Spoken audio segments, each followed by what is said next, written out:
HD सच्ची कहानियों पर आप सभी का स्वागत है। मैं एक अनाथ आश्रम में पला बड़ा लड़का था। मैं 6 महीने का था। मेरे माँ और पापा का एक्सीडेंट हो गया था और माँ बाप भी गरीब थे। ना ही उनके कोई आगे पीछे था, जिसकी वजह से मौके पर एक्सीडेंट में मैं लोगों को जीवित मिला था। उन लोगों ने पुलिस के हवाले मुझे कर दिया था। पुलिस ने अनाथ आश्रम में मुझे भेज दिया। तब से ही मैं अनाथ आश्रम में पला और बड़ा हुआ और मैंने पढ़ाई की और मेरी 10वीं और 12वीं में अच्छी पोजीशन आई थी। आश्रम वालों ने मुझे आगे पढ़ाने की ठान ली थी और मैं यूं ही पढ़ता गया और आज मैं यूं एक खुफिया एजेंसी का अच्छे रैंक पर ऑफिसर हूं और मैं खुफिया तरीके से लोगों को हैंडल करता हूं। और मैं ऐसे कई गैंग पकड़कर पुलिस के हवाले की सज़ा दिलवाई। आज भी मैं एक गैंग को पकड़ने का ही काम कर रहा था। ये एक ऐसा गैंग था जिसको आज तक कोई पकड़ नहीं पाया था और वे केस मेरे हाथ में आया था और मैं इसमें अपना जी और जान लगाकर काम कर रहा था। तभी मेरी नज़र एक लड़की पर पड़ी। मैं उस लड़की को रोज़ देखता था। वह मुझे बहुत खूबसूरत लगती थी, लेकिन आज न जाने क्यों उसका पीछा करने लगा और वह कहीं जा रही थी और बिल्कुल अकेली थी। मेरी नीयत गलत नहीं थी, बस मैं जानना चाहता था कि वह क्या करती है, क्योंकि मैंने उसे जिस हालतों में देखा था उसके बाद मेरी जगह कोई भी होता तो उसका पीछा जरूर करता। उसने अपने आप को अपनी साड़ी के पल्लू में लपेट रखा था और वह बड़ी सावधानी से कदम उठाती हुई चली जा रही थी।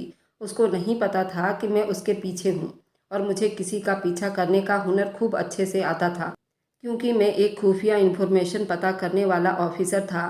थोड़ी देर के बाद वह एक झुग्गी में दाखिल हो गई।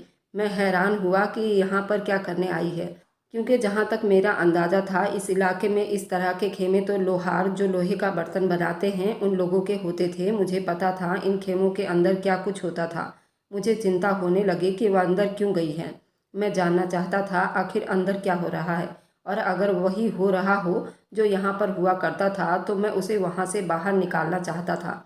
न जाने क्यों मुझे ऐसा लगता था जैसे ये कोई मेरा अपना पर्सनल मैटर हो, जबकि मेरा तो उस लड़की से कोई रिश्ता भी नहीं था। थोड़ी देर के बाद वह बाहर निकल आई थी। उसके हाथ में कोई चीज़ थी जिसको उसने साड़ी के पल्लू के अंदर छुपा लिया, लेकिन वह चीज़ हिल रही थी। मैं अब और भी ज़्यादा हैरान हो गया। पहले ही मैं उसका पीछा करते करते यहाँ तक आ गया था और अब मैं उसका पीछा करते हुए भी वापस जा रहा था। जिस जगह पर वह रहती थी वह जगह हमारे बिल्कुल सामने थी। आज मुझे रहा नहीं गया और मैंने जाकर उससे पूछ लिया कि ये तुम्हारे पास क्या है जिससे तुमने अपनी साड़ी के पल्लू में छुपाया हुआ है। मुझे सामने देखकर पहले तो वह डर गई थी और जब उसने अपनी चादर को हटाई तो मेरे मुंह से एक जोरदार चीख निकल पड़ी और मैंने जल्दी से हथकड़ियाँ लगा दी, क्योंकि मैं चाहता था वो अब मेरे लिए ही। अब सुनिए मेरी पूरी कहानी। मैं नहीं जानता था कि उस लड़की का नाम क्या है। वह हमारे ऑफिस के सामने बने हुए कमरे के छोटे से मकान में रहती थी, जिसकी खिड़की से उसके घर के अंदर का सारा मंजर दिखाई देता था। मेरी अक्सर नाइट ड्यूटी होती थी। जब तक उसके छोटे से घर की लाइट ऑन रहती थी मैं अंदर के मंजर भी देख सकता था। मेरा टेबल जिस जगह पर पड़ा हुआ था वहाँ से उसका घर बिल्कुल साफ नज़र आता था। वह सड़क के उस पार रहती थी और सड़क के इस पार हमारा ऑफिस था। मेरी उम्र उस समय 28-30 साल की थी, लेकिन अभी तक मेरी शादी नहीं हुई थी। मेरा नाम विजय था। असल में मैं एक अनाथ था। मेरी शादी कौन करता। एक दिन मुझे मेरे एक साथी दोस्त ने कहा, तुम क्यों उस लड़की को देखते रहते हो। मैंने कहा, यार वह मुझे अच्छी लगती है। उसने कहा कि अच्छी लगती है तो शादी का संदेश क्यों नहीं भिजवा देते हो। वह तो बहुत खूबसूरत है लेकिन काफ़ी गरीब सी है। मैंने कहा कि उसकी अमीरी गरीबी से मुझे कोई खास फर्क नहीं पड़ता। मुझे एक अच्छी और प्यारी सी लड़की चाहिए जो मेरा घर बसा सके, मेरे साथ हमेशा वफा कर सके, और मैं ड्यूटी के घर जाऊं तो अपने हाथों से गर्मा गर्म खाना बनाकर मेरे सामने रखे। मैं अब होटल के खाने खा खा कर ऊब गया हूँ। अभी अभी वह लड़की हमारी आंखों के बिल्कुल सामने थी और ऐसा लगता था जैसे कोई काम करने में बिजी हो।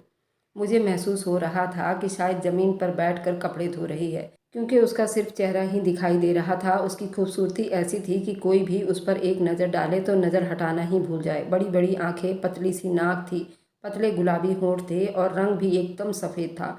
मैंने कहा, बात तो तेरी ठीक है कि शादी का संदेश भिजवा दूँ, लेकिन मुझे लगता है कि वह अकेली नहीं रहती। और यार उसकी उम्र भी तो बहुत कम है, यहीं कोई 15-17 साल की उम्र होगी उस लड़की की।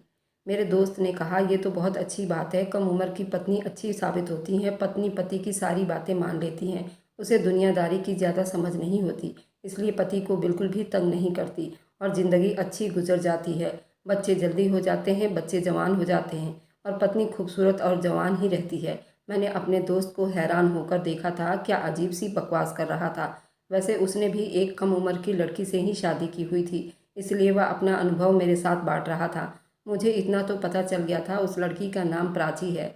मैं ये जानना चाहता था वह किसके साथ रहती है। अगर वह अकेली रहती थी तो फिर बात कुछ अजीब सी हो जाती, लेकिन अगर उसके साथ उसका कोई बाप या भाई या माँ होता तो मैं अपने रिश्ते की बात कर भी सकता था। ये बात बड़ी अजीब थी कि मैं सड़क पर रहने वाली एक लड़की को अपने लिए पसंद कर लिया था, लेकिन वह जितनी खूबसूरत थी उसे कोई भी पसंद कर सकता था। मैं उस दिन अकेला ही बैठा था जब मैंने उसे देखा कि वो अपने साड़ी का पल्लू ठीक करके कहीं जा रही थी। न जाने मेरे दिमाग में ऐसा क्या आया, मैं उसके पीछे चल पड़ा। मैंने कहा कि और कुछ नहीं तो इस लड़की से बात ही कर लूँगा। मेरा दिल भी मचल उठा था, उस लड़की से अकेले में बात कर लेनी चाहिए, आखिर उसके दिल में क्या है। वह चलती जा रही थी, आसपास भी देखती जा रही थी, बिल्कुल ऐसे जैसे कोई चोरी हो। उसने अपने आप को पल्लू से अच्छी तरह से ढका हुआ था। वह इस तरह जा रही थी जहाँ पर लोहारों की झुग्गियाँ थी, उसी में लोग रहते थे। उन लोगों की तरफ से हमें पहले भी शिकायतें आई थी। मोहल्ले वालों ने कहा था ये लोग यहाँ पर बहुत उल्टे सीधे काम कर रहे हैं, इसलिए आप इन लोगों को यहाँ से हटा दें। और हमने उनको नोटिस भी भिजवा दिया था। तो उन्होंने कहा था कि बारिश होने से पहले हम यहाँ से चले जाएंगे, बस एक हफ्ते का समय दे दीजिए। वे लोग वहाँ पर गलत काम कर रहे थे, क्योंकि ऐसे लोगों के पास खाने के लिए तो कुछ होता नहीं, ना इज्जत ना ही कुछ खोने का डर। लेकिन प्राची उनके पास क्यों जा रही थी? वह झुग्गी के अंदर दाखिल हो गई तो मेरा दिल बैठ सा गया। मैं नहीं चाहता था कि वह ऐसी गंदी जगह पर जाए। क्या वह भी उन लोगों के साथ मिली हुई थी? जैसे जैसे समय गुजर रहा था मेरे दिल की धड़कनें तेज हो रही थी। पूरे 1.5-2 घंटे के बाद वह बाहर आई।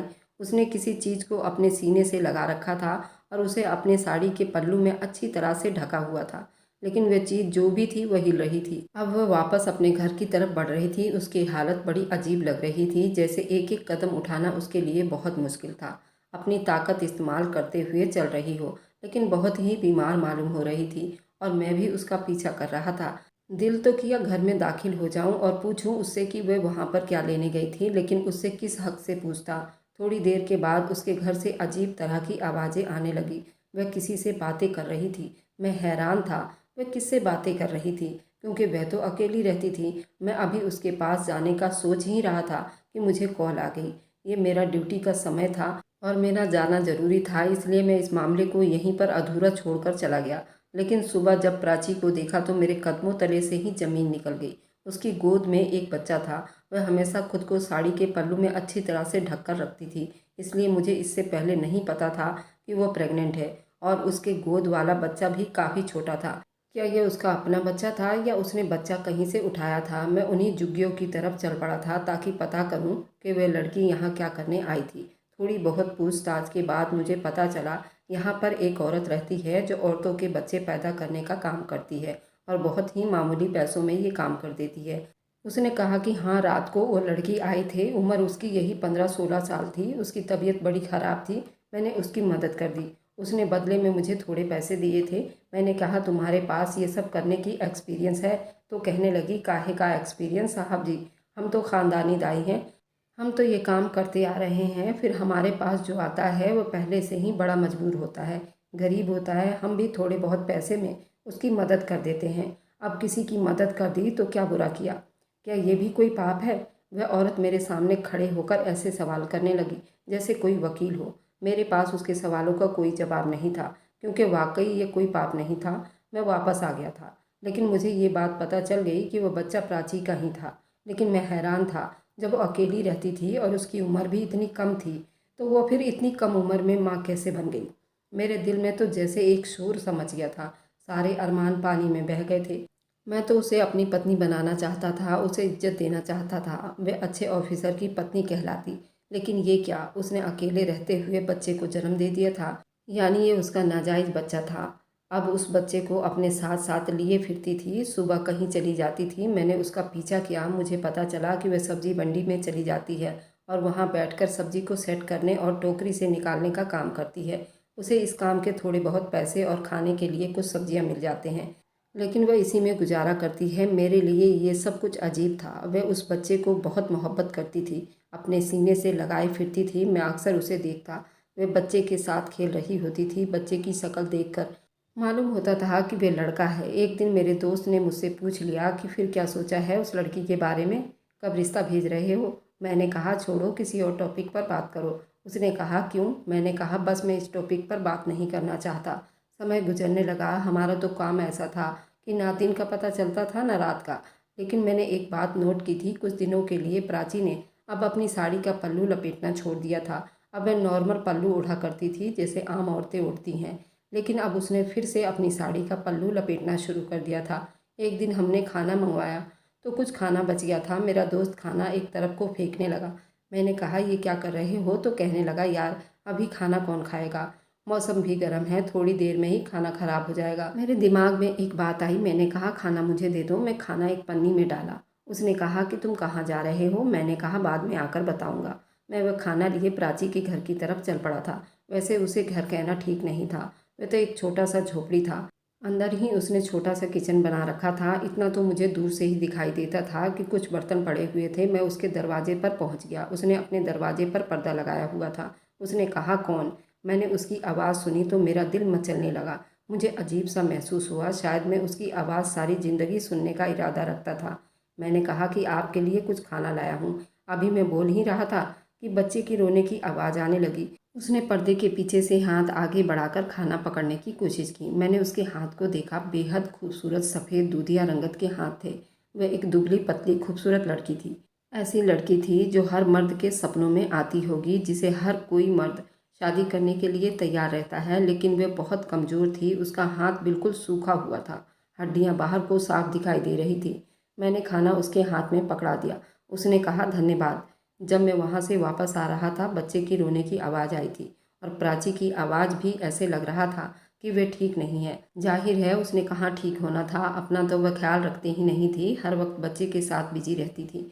मैंने आते जाते उसको देखा था। मेरी एक आंख जैसे उसी पर ही होती थी।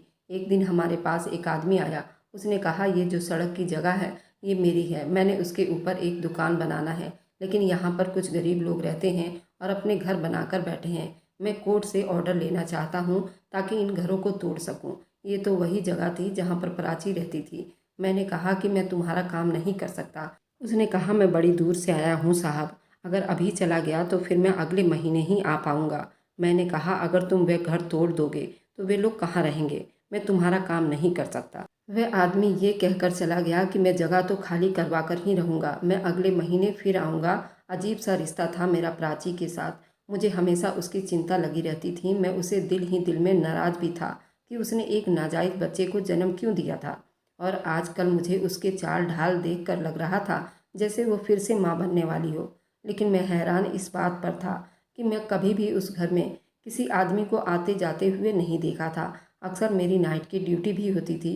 और फिर जैसे मैंने पहले बताया कि मेरी आंखें तो वहीं पर रहती थी, फिर ये सब कुछ कैसे हो रहा था? वही हुआ जिसका मुझे डर था। मेरे अंदाज़ा ठीक निकला था। अभी उसके पहले बच्चे को दुनिया में आए हुए 1 साल भी नहीं हुआ था कि अब उसकी गोद में एक और दूसरा बच्चा आ गया था। इस बार उसने एक बेटी को जन्म दिया था। वह बहुत खुश थी और उसका भी बहुत ख्याल रख रही थी। वह अपने बच्चों को अच्छे से अच्छा ख्याल रखती थी, उन्हें अच्छे से अच्छा कपड़ा पहनाती थी, लेकिन खुद उसके पास फटे पुराने कपड़े होते थे।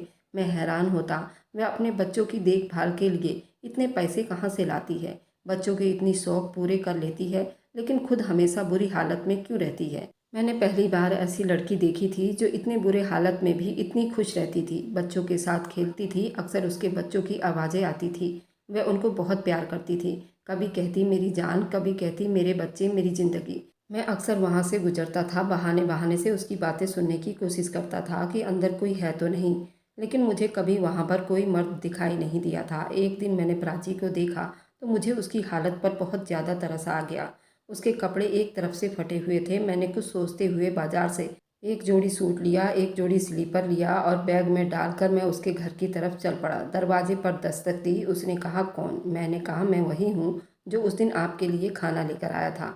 आज मैं आपके लिए कुछ कपड़े वगैरह लाया हूँ। उसने कहा आपका बहुत बहुत धन्यवाद, लेकिन मैं किसी की दी हुई भीख नहीं लेती। मैंने कहा आपको गलतफहमी हुई है, ये भीख नहीं है। अगर आप ये चीज़ रख लेंगी तो मुझे खुशी होगी और आपके काम आएंगे। इस बार उसने पर्दे को हटाकर सामने आ गई थी, शायद देखना चाहती थी कौन मेरी मदद कर रहा है, वह कौन है। लेकिन जब मैंने उसे देखा तो मेरा दिल बुरी तरह से बैठ गया था, क्योंकि वह शक्ल से बहुत ज़्यादा बीमार लग रही थी। मैंने वह थैली उसकी तरफ बढ़ा दी। कहने लगी कि बहुत बहुत धन्यवाद। मैं एक नज़र उसके पीछे देखा। उसके घर में एक चारपाई थी और शायद उस पर वह दोनों बच्चों के साथ सोया करती थी। छोटा सा किचन बाथरूम था। उसके अलावा उस कमरे में एक टूटी फूटी सी कुर्सी थी जिस पर उसने कुछ कपड़े रखे हुए थे। कपड़ों के ढेर के ऊपर बच्चों के कपड़े और पैम्पर्स वगैरह पड़े हुए थे। पता नहीं वह बच्चों का सामान कैसे खरीदती होगी और कैसे दोनों बच्चों का खर्चा उठा रही थी। उसके पास बच्चों के दूध के पैकेट के लिए पैसे कहाँ से आते थे। शायद जो भी कमा रही थी उसने बच्चों का सामान ही खरीद लेती थी। उसने कहा, आपका नाम क्या है? मैंने कहा, मेरा नाम विजय है। ये सामने जो ऑफिस है ना, मैं वहाँ काम करता हूँ। अगर आपको कोई प्रॉब्लम है तो आप मुझे बता सकती हैं। मुझे आपकी मदद करके बहुत खुशी मिलेगी। उसने कहा, क्यों मदद करना चाहते हो आप मेरी? मुझे अकेली लड़की समझकर फ़ायदा उठाना चाहते हो क्या? मैंने कहा, आपको ऐसी बात नहीं करनी चाहिए। मैं ऐसा आदमी नहीं हूँ। मैं तो आपकी मदद करने के लिए यहाँ पर आया था। वह अपनी बातें कहकर थोड़ा शर्मिंदा हुई थी। उसने कहा, मुझे माफ़ कर दीजिए। असल में मैं यहाँ पर अकेली रहती हूँ, इसलिए ऐसी बातों के बारे में सोचती रहती हूँ। मैंने कहा, आपको डरने की ज़रूरत नहीं है। अगर आपको कोई भी समस्या हो तो आप मुझे ज़रूर बताना। मैं आपकी मदद करने के लिए तैयार हूँ। उसने कहा, मेरी मदद कोई नहीं कर सकता। इतना कहकर वो वापस वहाँ से अंदर चली गई थी और मुझे वहीं खड़ा होना बिल्कुल सही नहीं लग रहा था। मैं उसके पीछे अंदर जाकर यह नहीं पूछ सकता था, मुझे पूरी बात बताओ, पूरी कहानी सुनाओ कि तुम्हारे साथ क्या समस्या है। आखिर कोई तुम्हारी मदद क्यों नहीं कर सकता। बस मैं चुप हो गया और वापस आ गया।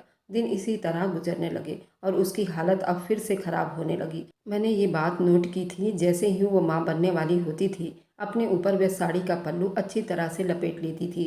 शायद उसे वह अपने आप को छुपाती थी ताकि लोगों को ये पता न चले कि वह माँ बनने वाली है। इस बार भी उसने फिर से साड़ी का पल्लू अच्छी तरह से ढकने लगी थी। मैं हैरान हो गया क्योंकि अगर ये उसका तीसरा बच्चा था तो मैं ही पता लगाने में अभी तक नाकाम था कि ये बच्चे कहाँ से आ रहे थे। क्या वह चरित्रहीन थी? वह यहाँ पर कोई गलत काम करती थी? लेकिन मुझे उसके बारे में तो कोई खबर ही नहीं मिली थी। एक दिन जो मैंने देखा, मेरी आत्मा तक कट कर रह गई थी। उसके घर के बाहर एक बहुत बड़ी गाड़ी आकर रुकी थी। मैं परेशान हो गया क्योंकि बड़ी गाड़ियों में कैसे लोग होते हैं मुझ ऑफिसर से अच्छा कौन जानता होगा। मामला कुछ गड़बड़ था। फिर सोचा कि शायद वह गाड़ी वहाँ पर वैसे ही खड़ी होगी किसी की। इसका मतलब ये तो नहीं कि उस गाड़ी वाले का प्राची के साथ कोई संबंध हो सकता है। मेरे आगे पीछे तो कोई नहीं था, इसलिए मैं नाइट ड्यूटी भी आराम से कर लेता था। इन दिनों भी मैंने नाइट ड्यूटी लगवा रखी थी। जब एक दिन मुझे उसके घर से चीखने चिल्लाने की आवाज़ आई, मैं एकदम से परेशान हो गया। मैंने जल्दी ही जाकर उसकी मदद कर देना चाहता था और ये मेरा फ़र्ज़ भी था क्योंकि वो बहुत बुरी तरह से चिल्ला रही थी। लेकिन फिर भी मैं थोड़ा सा घबरा गया था। न जाने क्या बात हो, धीरे धीरे उसके घर की तरफ बढ़ने लगा। उसके चिल्लाने की आवाज़ अभी भी आ रही थी। मैंने जैसे ही दरवाजे के पास पहुंचा, शायद उसे भी महसूस हो गया था कि बाहर कोई है। उसने कहा, कौन है? मैं ये नहीं चाहता था कि वो मेरे बारे में कुछ और सोचे। शायद मैं बाहर ही खड़ा होकर उसकी आवाज़ें सुन रहा था और तमाशा देख रहा था। मैं अंदर दाखिल हो गया। जो ही मैंने सामने का मंजर देखा तो हैरान रह गया। वह बहुत तकलीफ में थी। उसके दोनों बच्चे भी रो रहे थे। साफ पता चल रहा था वह फिर से बच्चे को जन्म देने वाली थी। ये देखकर मैं थोड़ा हैरान भी हुआ था। उसने अपने आप को साड़ी के पल्लू में अच्छी तरह से ढका हुआ था। मैंने कहा, क्या बात है? कहने लगी, मुझे बहुत दर्द हो रहा है, मुझे डॉक्टर के पास ले चलिए। मैंने कहा, ठीक है। मैंने अपनी गाड़ी निकाली। मैं बहुत ज़्यादा हड़बड़ाहट में पड़ा हुआ था। इसी हड़बड़ाहट में मैंने उसे करीबी अस्पताल ले गया। ये अस्पताल प्राइवेट था। यहाँ के लोग भी मुझे अच्छी तरह से जानते थे। डॉक्टर समझी थी कि शायद मैं शादीशुदा हूँ और प्राची मेरी पत्नी है। मैं दोनों बच्चों को नर्स के हवाले किया। उसने कहा कि बच्चों की भी तबीयत ठीक नहीं लग रही। उसने बच्चे को दूध वगैरह पिलाया और प्राची की भी देखभाल करने लगी। थोड़ी देर के बाद डॉक्टर ने मुझे कमरे में बुलाया। उसने कहा कि ये कौन है। मैं डॉक्टर को साफ बता दिया, ये मेरी कुछ नहीं लगती, लेकिन मैं उसकी मदद कर रहा हूँ। डॉक्टर ने कहा, फिर आपने बहुत अच्छा किया क्योंकि ये तो बहुत बुरी हालत में है। एक तो उसकी उम्र कम है, ऊपर से उसका ये तीसरा बच्चा था। डॉक्टर कह रहा था तो मैं चौंक गया था। मेरे चौंकने पर डॉक्टर ने कहा कि हाँ, हम उस बच्चे को बचा नहीं पाए। कमजोरी की वजह से उसका बच्चा पेट में ही मर गया था, जिसे हमने सफाई करके बाहर निकाल दिया है। आखिर इन बच्चों का बाप कौन है? उसको बुलाइए, ज़रा उसको समझाइए कि इतनी जल्दी जल्दी बच्चे पैदा करने की क्या ज़रूरत है। कम से कम अपनी पत्नी का ख्याल करें। मैंने कहा, मुझे इसके पति के बारे में कुछ नहीं पता, बस आप इसकी सेहत का ख्याल रखें और अगर किसी चीज़ की ज़रूरत है तो मुझे बताइए, मैं लेकर आता हूँ। डॉक्टर भी थोड़ी हैरान हुई थी। समझ गई कि मामला कुछ और ही लगता है, लेकिन मैं एक खुफिया ऑफिसर था इसलिए वह कुछ बोली ही नहीं। उसने मुझे एक लिस्ट दे दी, उसमें बच्चों की कुछ चीज़ें थी। मैंने कहा कि आप कुछ दिन उसको यहीं पर रखिए जब तक उसकी तबीयत ठीक ना हो जाए। मैं अपने घर चला गया, लेकिन जब सुबह अस्पताल गया तो अस्पताल वालों ने अजीब सी खबर सुनाई। उन्होंने कहा कि वह तो 2 घंटे बाद ही अपने दोनों बच्चों को लेकर यहाँ से चली गई थी। हम तो उसे रोकते रह गए थे, आपके बारे में भी बताया कि आपने जाने से मना किया है, लेकिन वह नहीं मानी और यहाँ से ऐसे भागी कि जैसे अगर यहाँ से नहीं जाएगी तो न जाने क्या क़यामत आ जाएगी। मैंने कहा कि और कुछ देखा आपने, कुछ ऐसा जो शक में डाल रहा हो?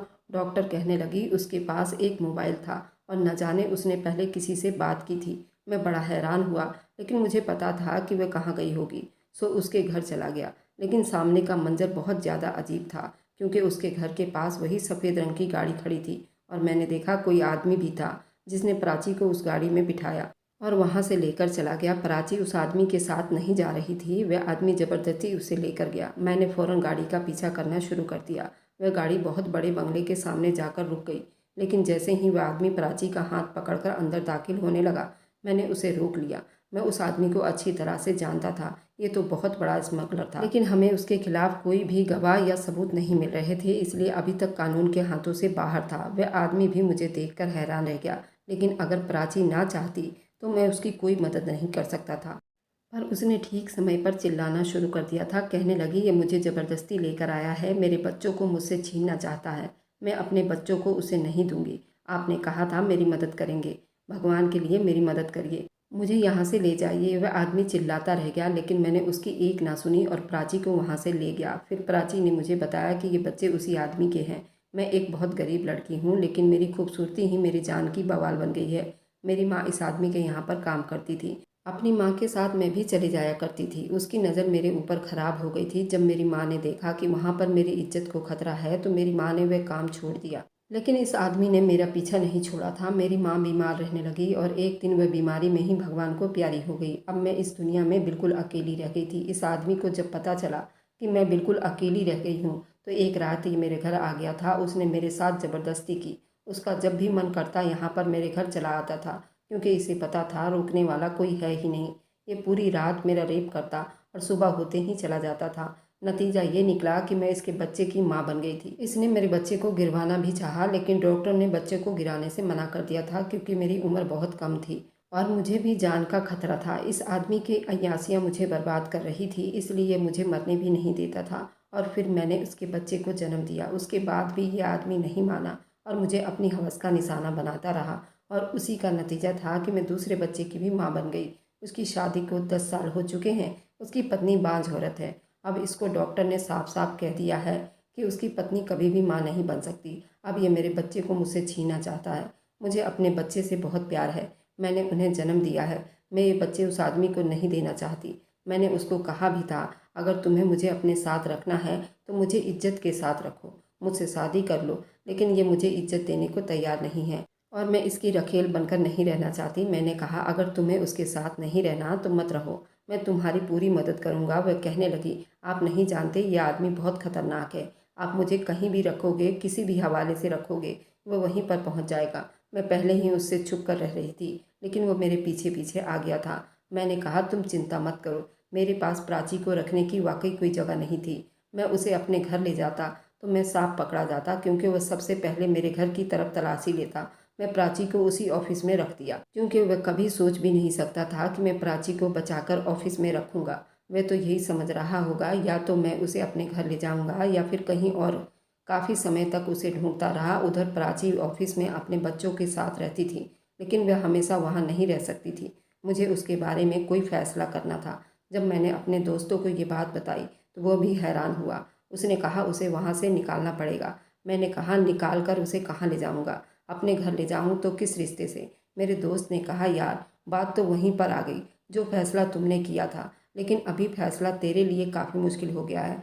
मैंने कहा, अगर मर्द चाहे तो उसके लिए कुछ मुश्किल नहीं होता। मेरे दोस्त ने मुझे अजीब नज़रों से देखा और कहा, क्या तू अभी उसके साथ, उसके दोनों बच्चों के साथ रह सकता है? मैंने कहा, हाँ, लेकिन वह एक बेसहारा लड़की है, उसके साथ रेप हुआ है और हमारा काम समाज से बुराई को ख़त्म करना है, बल्कि बेसहारों को सहारा भी देना है। मैं प्राची से शादी की बात की तो वह लड़की रोते हुए मेरे कदमों में गिर गई। उसने कहा कि आप अपनी ज़िंदगी बर्बाद मत करें, मैं इस काबिल नहीं हूँ, लेकिन मैंने उससे शादी कर ली। अब वो मेरे घर में है और वे दोनों बच्चे भी मेरे घर में पल रहे हैं। और वह आदमी, मैंने उसके पूरे गैंग को पकड़ने की वजह से मेरी रैंक भी बढ़ गई है और मैं ऐसे ही खुफिया स्मगलर को पकड़ता हूँ और जेल में डालता हूँ। इस गैंग ने मेरी निजी ज़िंदगी को भी बहुत प्रभावित किया। उस बेसहारा लड़की से मैंने शादी की और उन दोनों बच्चों का बाप का प्यार दिया, क्योंकि प्राची मेरी पत्नी बन चुकी थी। आप लोग बताइए, क्या मैंने सही किया या नहीं? क्योंकि इसके अलावा मुझे कुछ समझ नहीं आया था। मेरे दिल में एक अच्छे काम का जज्बा भी था और शायद मोहब्बत भी थी, जिसे मैं समझ नहीं पाया था। अगर समाज में बुराई को ख़त्म करना है तो पहले हमें ही आगे आना होगा। पद और रुतबा नहीं देखना चाहिए, अपने कर्तव्य को हमेशा अंजाम देते रहना चाहिए। अगर आपको आज की कहानी पसंद आई है तो वीडियो को ज़रूर लाइक कीजिएगा और अपने दोस्तों के साथ शेयर भी कीजिएगा। और हाँ, अगर आपने अभी तक हमारे चैनल को सब्सक्राइब नहीं किया है तो जाकर सब्सक्राइब कर लीजिए। मिलते हैं हम अपनी कल की एक नई दिलचस्प कहानी के साथ। मुझ पर सदा अपना प्यार और स्नेह बनाए रखें। सभी को मेरा प्यार भरा नमस्कार दोस्तों।